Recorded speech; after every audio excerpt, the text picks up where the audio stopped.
So hello everybody, this is the third video in a series I'm putting together to show people the root of regenerative movement. These videos are sequential, so especially these early ones, a bit later you could probably do a mix and match in different ways, but these early ones are sequential because it requires an understanding of what's gone before in the things that I say. Although some things I will be repeating um, in all the introductory videos, I'm repeating some things because they're just so important and they're so integral to the things that we need to have a look at. So, as I said in the last one, today I'm going to show the elements of pandiculation and tremoring and the importance of them to awakening to the animal body. Now, the animal body pandiculates out of rest and tremors out of tension.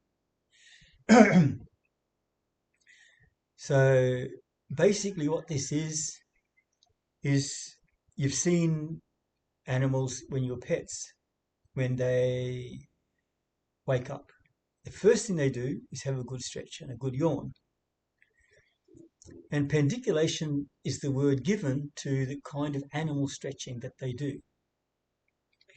We do this ourselves, but not very much. Usually we might do it once a day, in the morning when we first wake up. And a pandiculation style animal stretch happens in the form of when we yawn. So what we do when we yawn is we come under tension, we come like this, and then we extend while we're under tension. We go, and and then you might wiggle your body a bit while it's under tension, and then there's this kind of this releasing feeling. And nearly always you will pause a little bit before moving on. And there's this rush of energy and you feel more vitalized and all of that. So one of the things that we're going to do during these videos, is these early videos especially, we'll have one video where we will have a look at the movement, where we can feel the movement of our blood and what it's like to have a nerves tingling, that kind of slow upward movement of the lip that you can feel sometimes when you stir it up enough. And what it's like to do deep breathing when the oxygen is just flooding your body. And we will need the mental capacity of discrimination. As I said before, these videos are about regenerative movement, but it takes a certain level of maturity in the body-mind line of development to be able to allow the spontaneous movement that is regenerative. So this capacity to discriminate is a aspect of a mature mind, and you'll see in all of the advanced spiritual people and enlightened people and all of that, they will talk about the importance of the mind to discriminate. And they're talking about it from moment to moment, to be discriminative from moment to moment. I'll be talking quite a bit about the masculine and feminine of things. And so just to give you a bit of background of how I'm using these words, the feminine is considered to be the ground of being. And this gives birth to the masculine, which then holds space for the feminine to operate at a more expanded level, which then becomes the ground of being, and it once again gives birth to the masculine, which So in ways of growth, for example, you might see things get chaotic and then they settle out and something has happened. Things get chaotic again, they settle out and something has happened. And it's a bit like that. Um, it's a bit like in nature, say in physics, at the atomic level, you get hydrogen and oxygen atoms. And these have the capacity to be in relationship at the atomic level.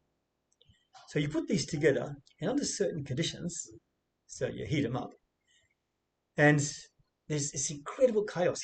In this case, it's actually an explosion, and you end up with water. Hydrogen and oxygen come together and form a molecule. So you had this atomic level, and you have all of this activity and relationship, and out of that comes an atomic level of existence. And so this has been born out of that relationship. So relationship is feminine, form and structure is masculine. So these are the ways that I'll be speaking about things. So just to give you a little bit of a sense of what I mean, and those kind of examples there everywhere. So this capacity to discriminate is a masculine capacity. Normally the mind is interested here, interested here, interested here, like interested everywhere. All this is feminine. Okay, this is discursive. It's a discursive mind. Okay, and eventually when you watch that, changes happen, and then you see, oh, I need to focus on this some more, and you go more there and then more there. And so this capacity to discriminate is a more of a single-pointed focus. So an expanded focus is feminine, single-pointed focus is masculine. So this ability of mind is very, very important for these kind of ways when we're looking internally in the body. We want to go, okay, this feeling here, this is heartbeat. This feeling here is the tingling of the nerve endings in my skin. This feeling is this is this. So we can discriminate. Because one of the things we'll be learning to do is to discriminate the movement of life force. And it takes a certain subtlety of mind. So coming back to pandiculation, when we do this big yawning stretch, we go, ooh.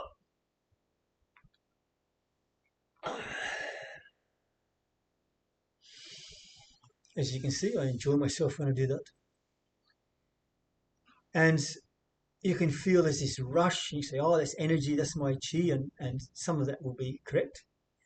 But also when something releases, there will be suddenly uh, nerve endings nerves can communicate better, blood can flow better. The rush is just not, and it's true in one say to say it's all energy. That's true. But what we're discriminating is how to see the life force that is inherent in these things. And I'll be pointing out that it's the sense of vitality. Now, in my experience and the experience of many others, the simplest way to directly perceive the life force is when you yawn and when you're still and there's lots going on and you look for the vitality. Look, this feeling of vitality. Okay? That's what we're after. And so when we go into, we use this pandiculation, it's important to get the habit of it again because the animal body will do it naturally unless it's repressed by conditioning. It will do it just as naturally as a cat and a dog. And if you watch them, they'll do it 50 times a day, 60, 70 times a day. They do it in little ways and big ways. You know, you see a dog, downward dog, you know, or you might see a cat is curled up somewhere and just wakes up. It just sticks one arm out like this, gives it a bit of a, might even stick a tongue out as well. You know, draws it back in, pauses a little bit, and it'll just get up and do its thing. And we need to give our body's intelligence permission to act. And so we train. We train for that. And the other part, which is much more difficult, is tremoring. Animals tremor out of tension. So you'll see, if you've ever had anything to do with horses or large animals, cattle, where you might see on a nature program deer or something, you've got this sort of herd of deer is grazing. There's something on the wind, a smell or a sound, something. And they lift their heads up and they prick their ears, and it's this tense moment. They're paying really vital attention because their survival can depend on it. And after a while, nothing happens, so and they go back. And they go back to grazing, and you'll see sometimes in their withers, it'll be just like that, and the tension gone from the body. And there's all kinds of this. It's a fantastic vid online, and it's in. I'm going to give you the web addresses of my friend Rich, who does tremoring work in TRE. There's another guy I know named Keith Motes, and he does a shaking medicine thing. And on both those websites, there's some free basics that you can go and do. So I'm not going to bother to show that very much. I'm just going to do a little bit of that. And you can go, I'll give you those links, and you can just go and do those basic things, and then you can start to practice. So to practice pandiculation, every time you get up from rest, when you're sitting at the computer, half an hour, doesn't matter. Get up. You've been sitting, get up. Pause. Continue. To get the habit of this, it's really important if you want your animal body to come back online.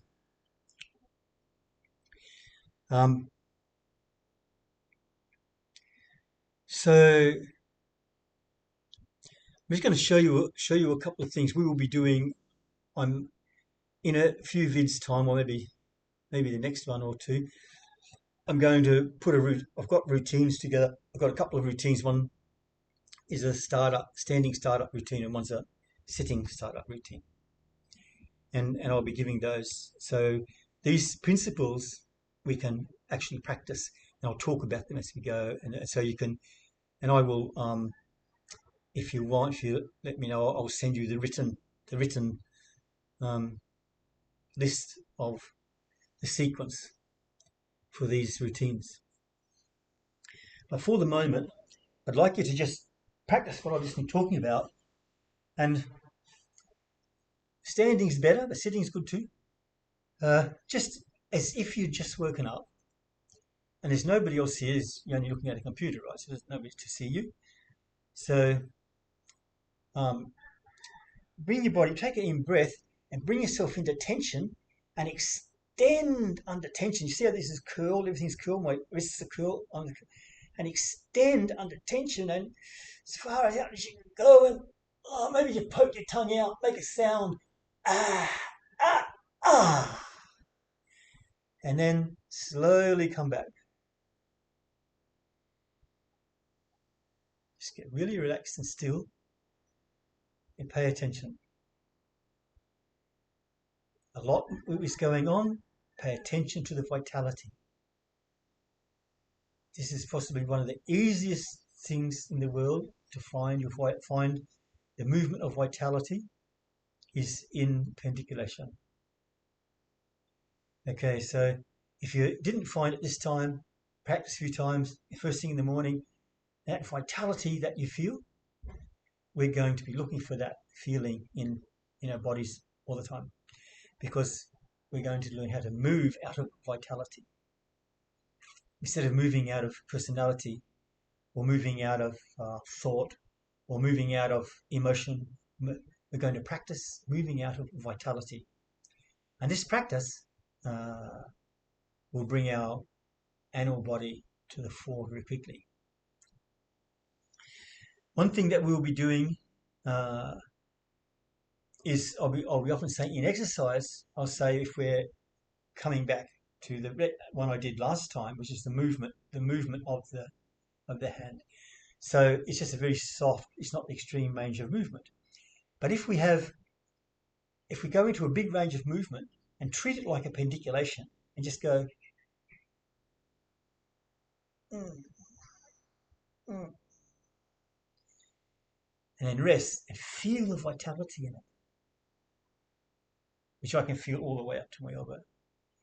Then move, that feeling of vitality, be in that feeling of vitality and make these small circles. Certain things will naturally arise out of that. Ways of breathing and all that will naturally come. So that's pandiculation for now. Tremoring.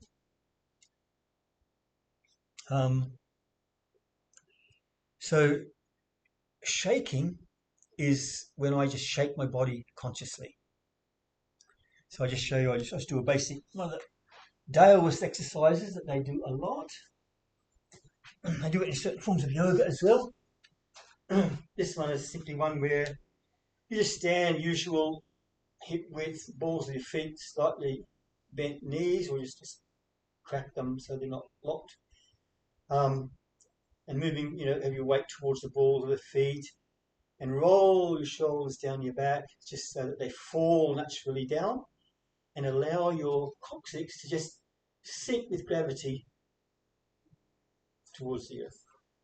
So we're just relaxed here, coming up on the balls of feet and just bounce on the balls of your feet like this.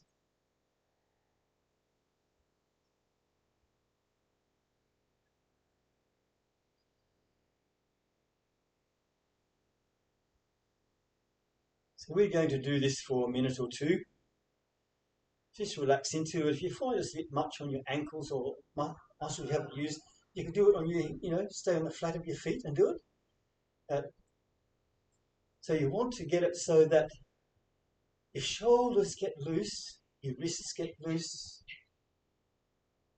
You feel your belly wobbling.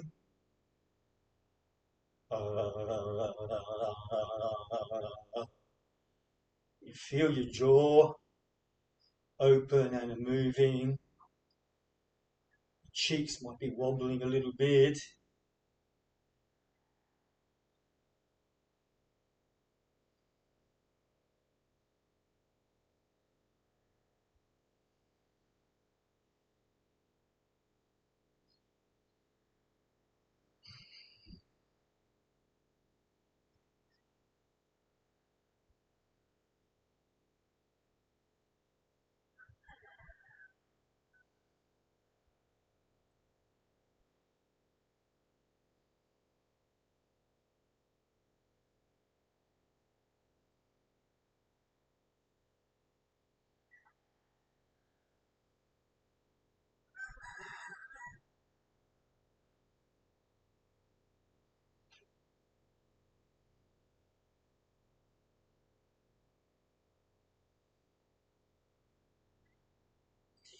Now just shake your body sideways a little bit, shake your shoulders, shake your foot. If you stand on one foot, see if you can loosen your ankle so it just wobbles side to side.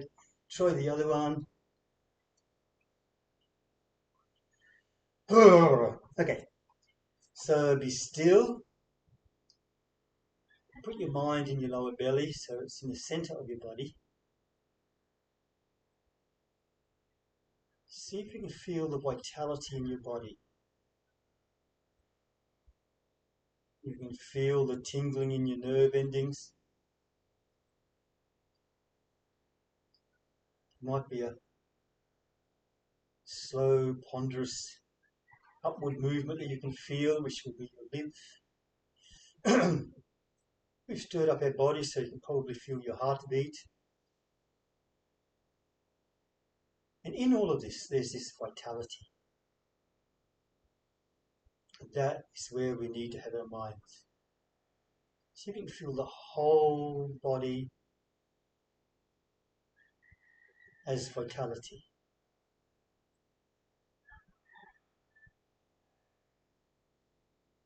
Okay. I'm just going to show another one. If you can't stand and do that, anything you can do at all. So you see how we've had to keep our feet tense to be able to relax the rest of us because it was doing work. So now we do one. You can do this sitting. Got a chair here.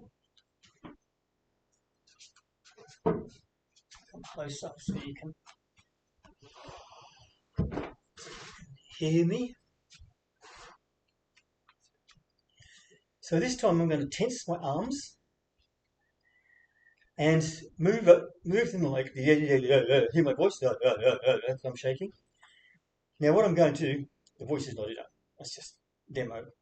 So what I'm going to do is let all this part of me shake by moving my hands in different ways. I'm going to move them up and down, cut them, keep everything still and only move at the elbows. Keep your hands rigid and just move at the elbows like this.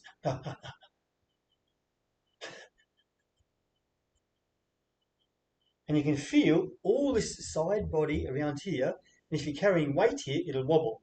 It's very good exercises for helping to get rid of that because it stirs it up and creates heat, and the heat burns fat and so on. So yeah, but this is not our purpose, all right? It's not our purpose. So our purpose is to learn different ways of shaking. Now, if I move my shoulders a bit as well, let's do this. I'm actually lifting up a little bit from here and getting this little percussion with my sit bones, very small percussion on the chair. And that percussion is coming up through.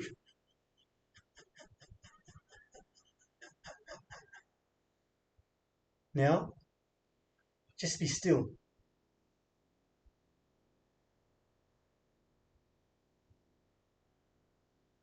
See if you can discriminate the feeling of vitality.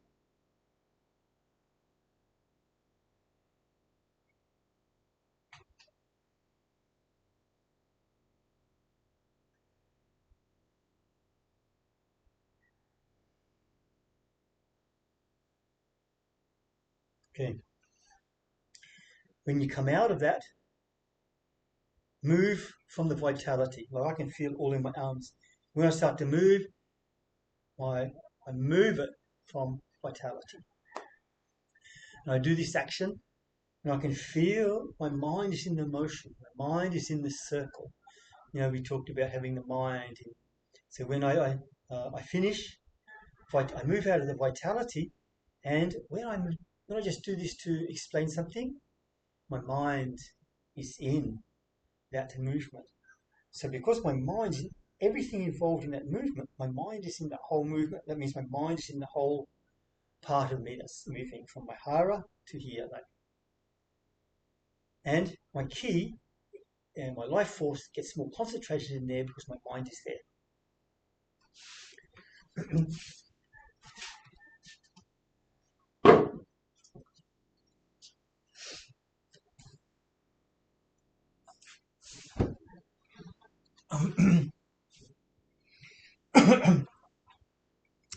I'll show you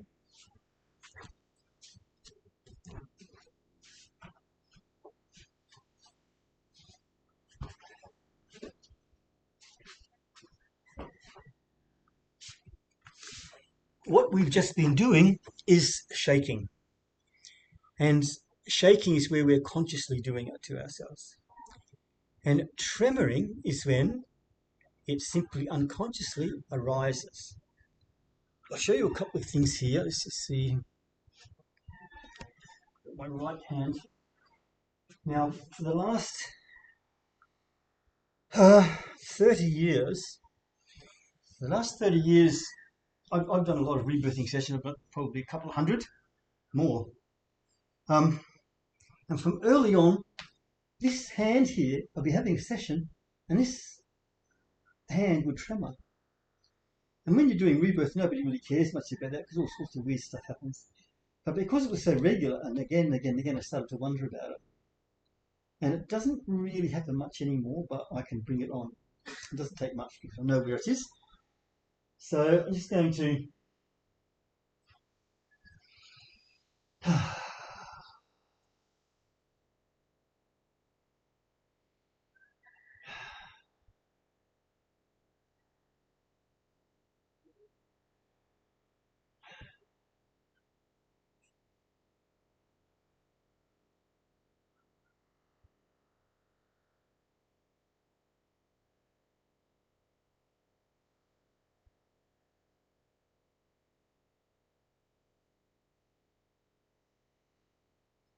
so could you see that happening there?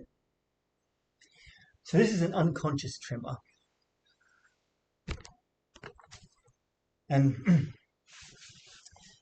uh, consciously shaking is very good, and it's good for all kinds of things, and you can research that. There's plenty of information on that. Um, but when you get to the point where it's unconscious, then we start to those parts of the animal body which aren't very well developed because we haven't used them or because they've been repressed. Tremoring will begin to arise out of the tensions that are written in there. For example, if there's a part of the animal body not developed and it needed to be used here or there and it wasn't, that has the same effect as repression. So if it's unformed, it'll start to tremor so that it can grow up because that's its entelechy. This is the dynamic purpose of that the life force drives. It is the nature of the life force to impel toward the growth and healing. So I want to show you one that has come to me in the last couple of years. It happened a lot. I used to go, if I woke up in the night to go to the toilet, I'd go back to bed, I'd relax, and I'd just let it come, and I would do this particular tremor, or allow this particular tremor to happen, and after a while, when it was over, I would go back to sleep quite easily. It turned into a pretty good advantage there. So this is one that happened in my belly, and when I was young, I uh, I've had a poor digestion since I was in my 20s, and I've only recently, since Ayurvedic medicine start to heal that. Like I've been through the whole everything, all known tests to Western medicine. Um, and eventually my doctor said all I can think is some kind of gastroparesis, which is something that can happen when if your sympathetic nervous system is turned on for too long, then because the digestive system works on this balance of the two autonomic nervous systems, if the sympathetic nervous system is turned on for too long, the nerves get scrambled in your stomach and intestines. And it's that scrambledness so they can't fight. He said the only way they can diagnose is with autopsy. So I said, I'll wait for that. But anyway, it's getting better.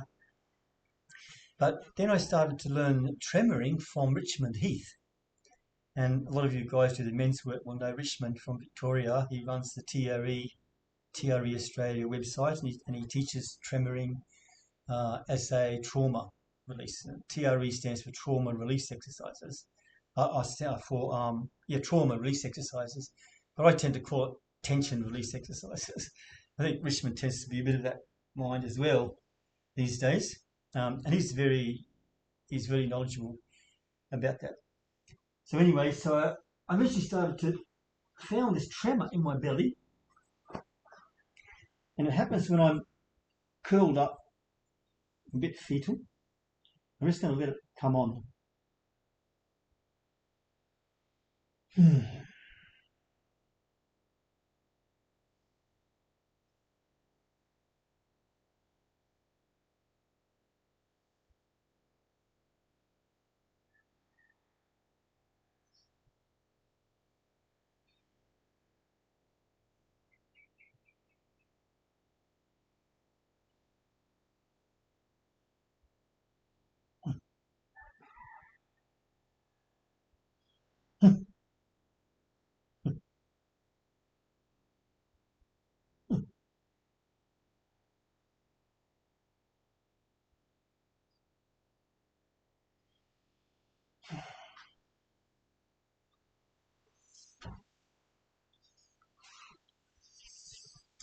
So it's just a couple of tremors that happened to me, just so you can see a bit of what I'm talking about.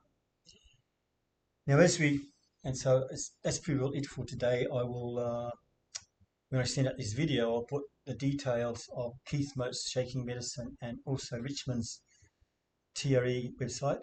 And each of those has got beginning exercises and that you can do to get the hang of it. So I recommend that you do that. Now, with regenerative movement, it arises spontaneously. So you need to retrain your body, or to retrain your body so that it's in its remembering of its true nature. And a part of that is to naturally pandiculate when your body wants it, to naturally tremor when your body has the urge to do that. And you don't want to do stuff like, if there's someone around and you start yawning, oh, I better not yawn because they might think I'm bored with them. No? This is all conditioning. Yawning has nothing to do with being bored.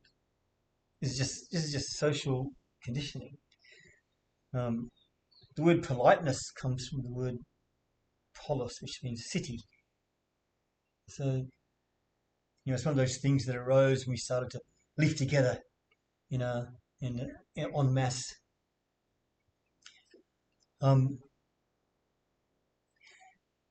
In the exercise that we're doing, there's a wake up routine, a standing wake up, and a sitting wake up, just to wake the body up.